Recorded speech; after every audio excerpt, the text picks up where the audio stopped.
James Franklin once described this player as a Swiss Army knife, and now he's headed to the transfer portal.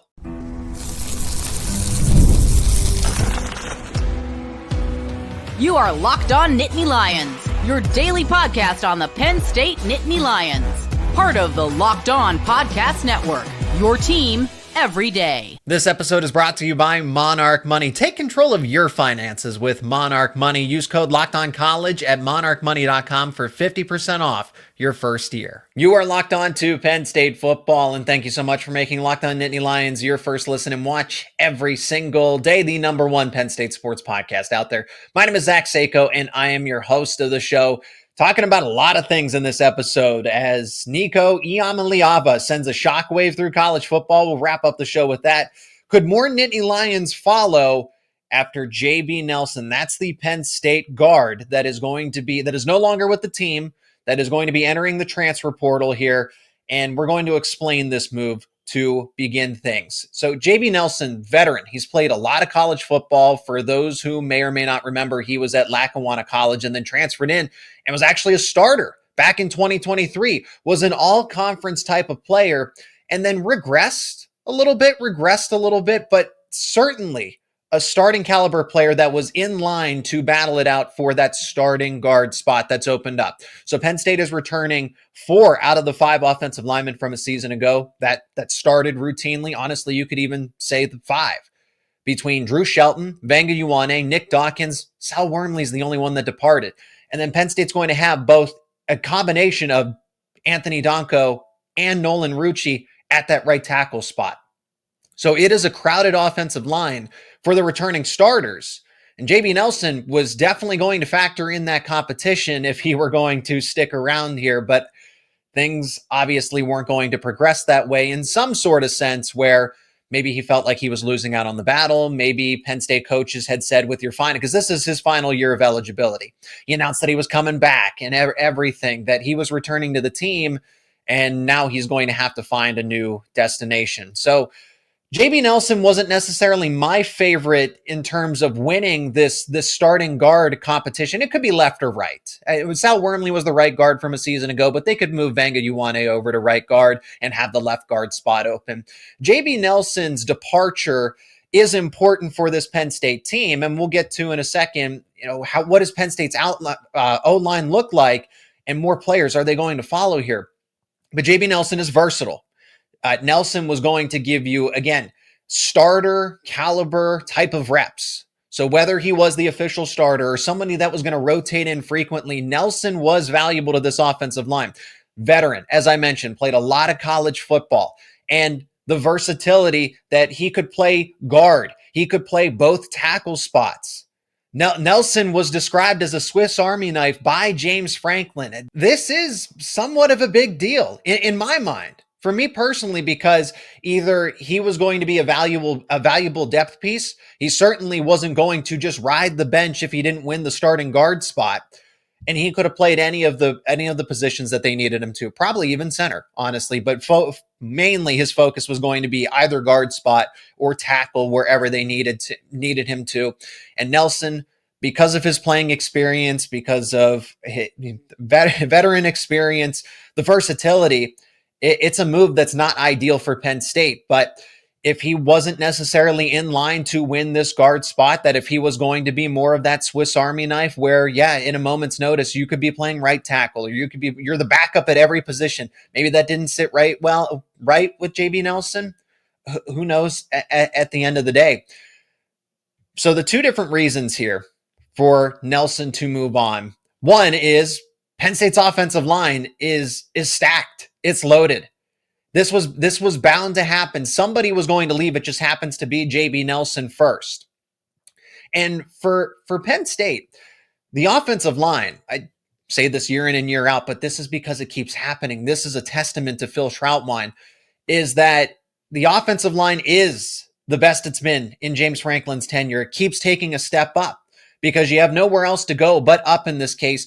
And Penn State continues to stack classes, win transfer portal battles, things like that, to where they have the flexibility to say, this isn't an ideal situation.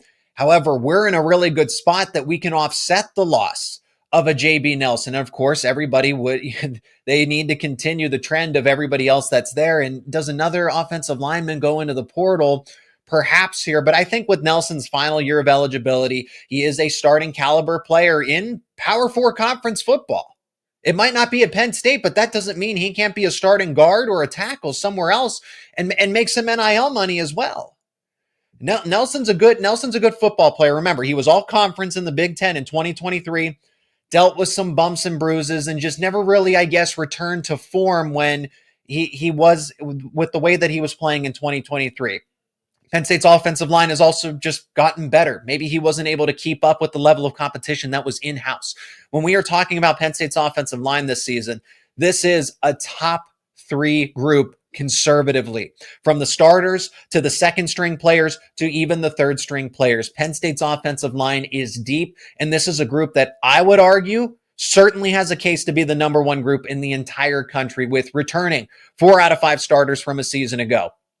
The offensive line has the flexibility to where Troutwine had said that when Anthony Donko and Nolan Rucci are also in this starting guard competition, which is crazy to think that the 2 guys that played right tackle a season ago, that Penn State has the luxury to kick one of them inside to play guard with whomever they decide is the better right tackle. So if it's Donko when he's back from his long-term injury, Donko's the right tackle, maybe that makes sense. Now, but if they go with Nolan Rucci, I don't think there's a bad choice. I don't think there's a bad answer, but you keep both of them in the starting lineup there if that's the case.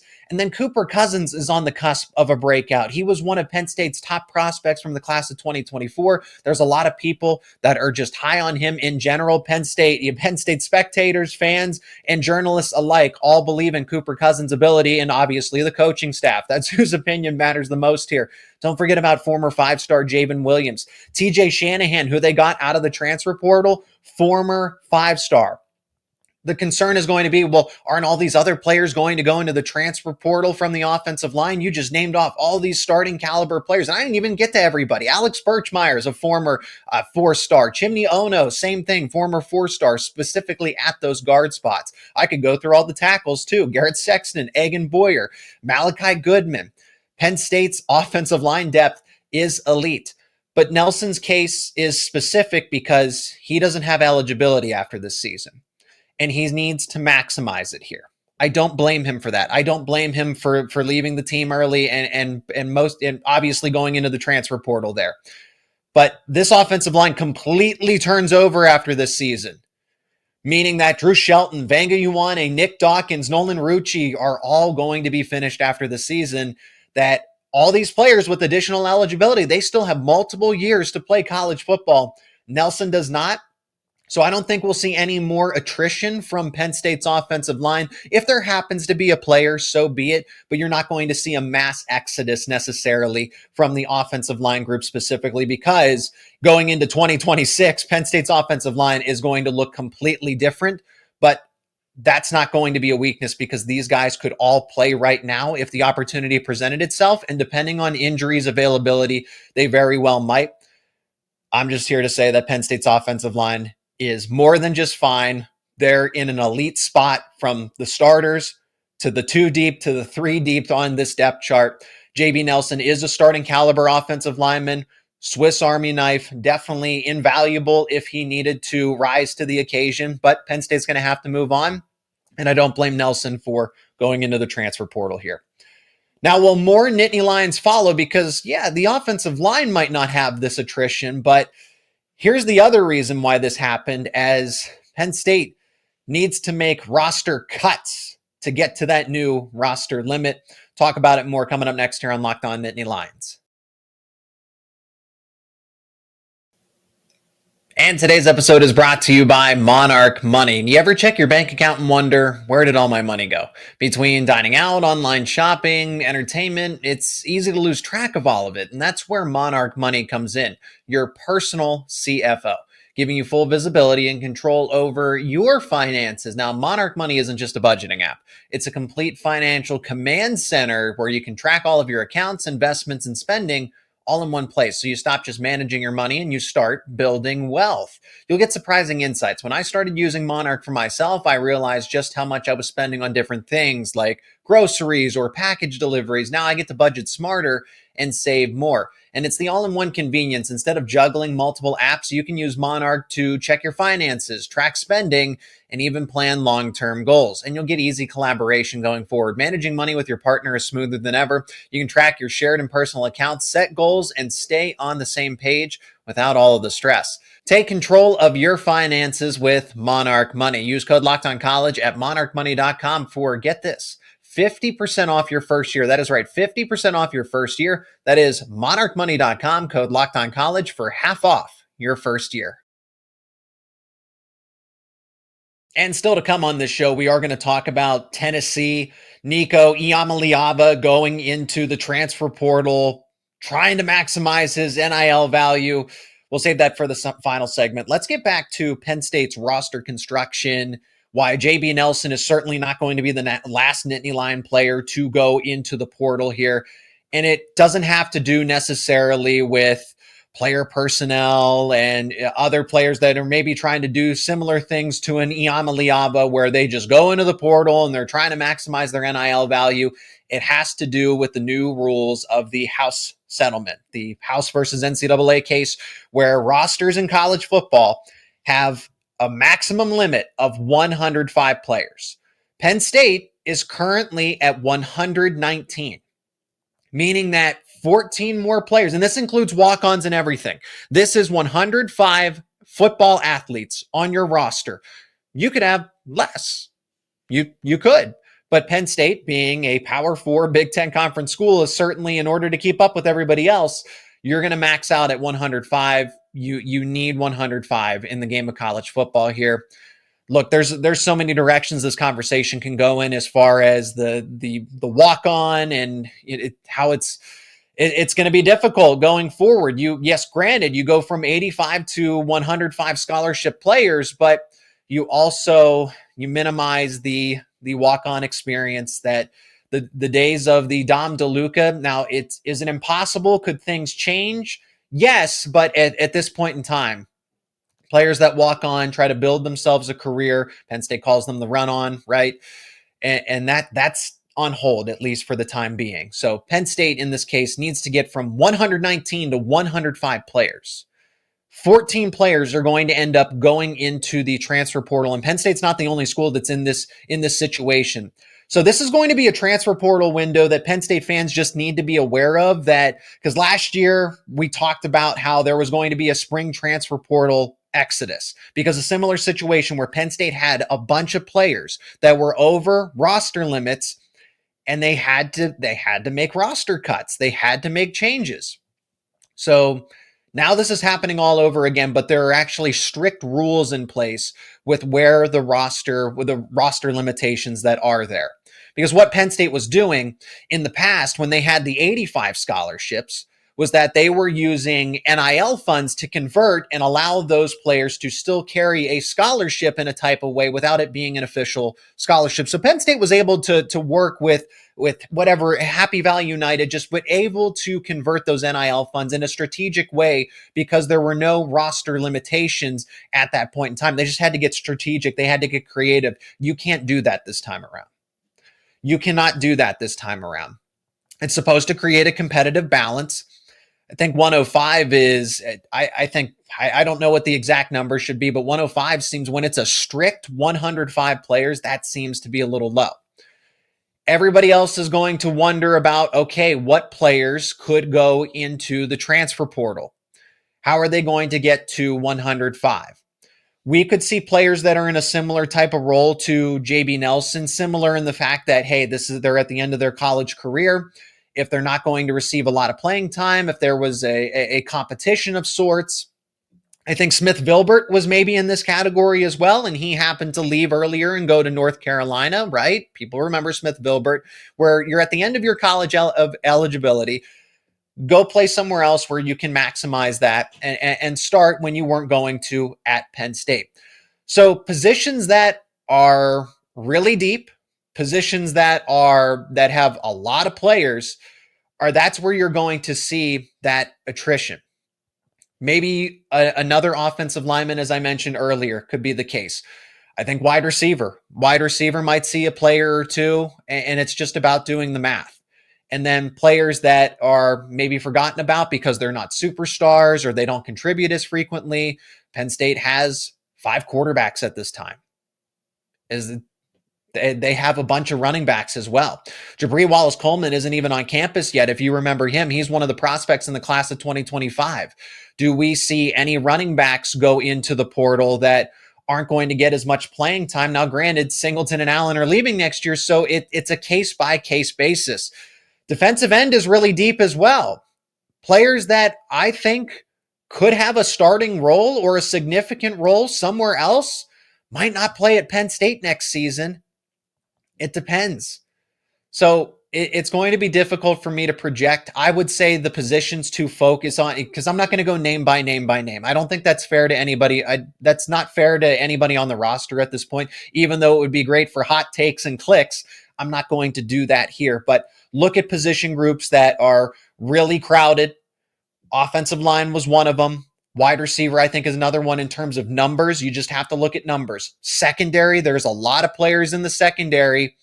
So think about it from that regard, or players that similar to JB Nelson, similar to Smith Vilbert, where you got one more year of eligibility left, maximize it, do what you can. But Penn State will see at least 14 more players go into the transfer portal. And who knows if they'll bring anybody else in, because what it means. So when we talked about saying, hey, Penn State's got to go get a wide receiver, Penn State's got to go get people have talked about a linebacker. Penn State's got to go get a linebacker. Penn State's got to go get another wide receiver. They need to go get a defensive tackle. I agree. I've been the one that championed the defensive tackle talk here. They might not be able to do that if they can't get underneath that 105 mark. It's going to make that even more challenging to get to that point. So that means you're going to have more, that you're going to have 14 players just to get to 105 and then some. And then you can have conversations about targeting another wide receiver, another defensive tackle, another linebacker, whatever position you think is a concern for Penn State. And of course, let me know in the comment section. But that's what Penn State is up against in the spring transfer portal window. That portal window opens on April 16th. It's already getting weird with an SEC starting quarterback that was making a couple $1 million in Nico Iamaleava sending shockwaves. And it's relevant to Penn State because, like I said, the world of college sports, as we know it, and football is going to be the first and the largest domino to set this precedent. But college football, as we know it, is over. And I'm going to explain why Penn State is fending all of this off and doing better because of it on the other side of this break. Today's episode is brought to you by Supply House. Get the supplies you need from the site made for the skilled trades, Supply House. Whether you're in plumbing, HVAC, or electrical work, Supply House is the reliable way to order products online. Their easy-to-use website is packed with helpful resources and the latest product info to help you get the job done right. Plus, with a complete inventory of over 200,000 parts from 400 plus of the top brands, you'll always find exactly what you need, delivered fast from coast to coast. Do you need help with an order? Well, Supply House offers expert support and industry-leading service, so you're always going to talk to a real person. And for the trade pros looking for an extra edge, they're free. That's right, free. Trademaster program offers exclusive perks like a dedicated phone line, free shipping, and discounts on every order.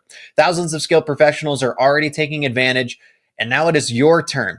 Join the Trademaster program today at supplyhouse.com/TM and start ordering plumbing, HVAC, and electrical supplies with just a few clicks. Plus, use promo code SH5 for 5% off your first order. Letters SH and the number 5 for 5% off your first order. That is over at supplyhouse.com. College football has been rocked. Nico Iamaleava is going to go into the transfer portal. He was the starting quarterback at Tennessee. Did he live up to that five-star ranking? No, not necessarily. But I want to bring Penn State into this conversation because this isn't happening. to James Franklin. Drew Aller would never. And Tennessee's in a situation now where they got to scramble to figure out how they're going to replace the former five-star quarterback, the guy who started for them a season ago. Was he going to be the top quarterback in the country? Who knows at the end of the day? But I do find it interesting how the quarterback that has always been chasing money, has always been chasing the biggest NIL deal, is now turning his back on his teammates to go chase more money. Do we see how this works and how Penn State doesn't have this problem? So as much as success with honor, the idea of it, the way that Penn State has operated, conducted itself in this new age of college football, NIL, and the transfer portal, and it seems to hold Penn State back. Oh, they didn't make a splash in the portal. They were strategic. Why didn't they go outbid somebody for this prospect or that prospect when it came to high school recruiting? And this isn't systematic just yet, where we're seeing college football player holdouts, but it's going to get worse. And it could be Drew Aller, but it's not, because that's not the way that James Franklin, Penn State, and players like Drew Aller, players like Nicholas Singleton, Katron Allen. Do you notice how James Franklin is able to get players to stay at Penn State when they could have gone off to the NFL, when they could have gone to into the transfer portal and gotten a bigger NIL deal? Or because Franklin, this staff, and Penn State are not recruiting players that specifically are in it for the money. Are these players making money? Are they making a lot of money in NIL? Absolutely. Drew Aller is making millions of dollars. I think his latest NIL evaluation from On3 was over $3 million. Okay?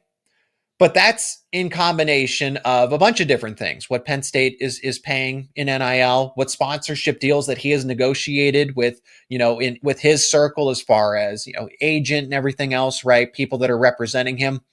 So Iamaleava needs to figure something out if he's not maximizing his NIL value, because you can do that stuff on the side. You don't need to strong arm Tennessee to pay you more money. But Aller isn't doing that. Players at Penn State aren't doing that, where they strong arm the university into paying them, or they hold out. And that is because players want to play for James Franklin. It's not about the money. It's about chasing something greater. James Franklin is also not recruiting players that are going to be selfish, that are going to put their needs, put NIL, put money before the team. Everybody is bought into the championship. Chasing after the championship, the battle for it, the fight for it. So that's my point here, is that you're not going to see this happen at Penn State because of success with honor, because of the standard that James Franklin and Penn State football extends to Penn State wrestling and Cale Sanderson. They are not going to go out and spend as much money, because then that money, and I don't need to get into human nature and all of this and everything else, but it does extend past this, because this issue is bigger than the game of college football, bigger than college athletics, because that kind of money attracts greed. And when Tennessee needs their former five-star quarterback, the veteran, the face of this team, to lead them into a playoff season, I wouldn't consider Tennessee a favorite with or without Iamaleava. But in the moment when you need your veteran quarterback, and he holds out and tries to get more money from the collective, it's embarrassing. And it's something that I hope doesn't limit Tennessee. I'd like to see them do well under the circumstances, but you made the bed that you lay in the bed that you made here. If you're Tennessee, Iamaleava was always chasing those NIL dollars. He was looking for the highest bidder. That was Tennessee once upon a time. So it goes back to my point that, the guy who was chasing money is now chasing money once again. You can't afford to give it to him, or you don't want to. And now he's going to leave, and you're going to lose your quarterback. And Penn State and James Franklin have never, and I don't think will ever, put themselves into a position like that, where they're backed into a corner where a player is going to try to leverage the program for more money. And I think this is a Tennessee issue. This is an Iamaleava issue. This is an NCAA issue because there are no regulations. There's no rules. It is the wild, wild west. The NCAA had many opportunities to put regulations in place to prevent this from happening. And now college football is insanely different because this is the precedent that's going to continue to happen, not in terms of quantity, but in terms of quality. It's more than just holding out. It's the rumors that Iamaleava allegedly went and started, that his agent or whomever else in his circle were trying to negotiate offers. Again, allegedly. I want to be very careful with this. But this is going to keep happening where players are going to negotiate deals. There's going to be this back channeling. We've already seen this, which is why I'm bringing it up. It's happened to Penn State players. Agents will try to reach out to Pat Kraft and James Franklin and back channel and say, this player might enter into the transfer portal. What would you pay him?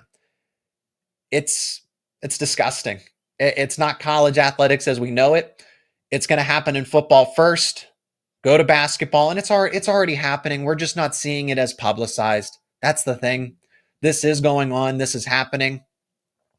And Penn State's in a position to where they can fight it off. They can fend it off because they are doing it the right way with success, with honor. And as much as that might have annoyed people in the past, it's going to prevent Penn State from setting itself up for failure in the future when these things could absolutely occur. And the odds of them are almost zero in this case. That's going to do it here for this edition of Locked On Nittany Lions. Appreciate everyone checking out this episode. Let me know your thoughts down in the comment section. If you are new to the show, subscribe to the YouTube channel wherever you get your podcasts. We are part of the Locked On Podcast Network, where it is your team every day. And again, thank you so much for making Locked On Nittany Lions your first listen and watch every single day. For your second listen and watch, you got to check out Locked On NFL Draft with Damian Parson and Keith Sanchez as your favorite collegiate players, as your former favorite Penn State Nittany Lions get ready for the next level. Get the latest draft rankings, rumors, news every single day. You can find Locked On NFL Draft available on YouTube and wherever you get your podcasts. And it is part of the Locked On Podcast Network, where it is your team every day.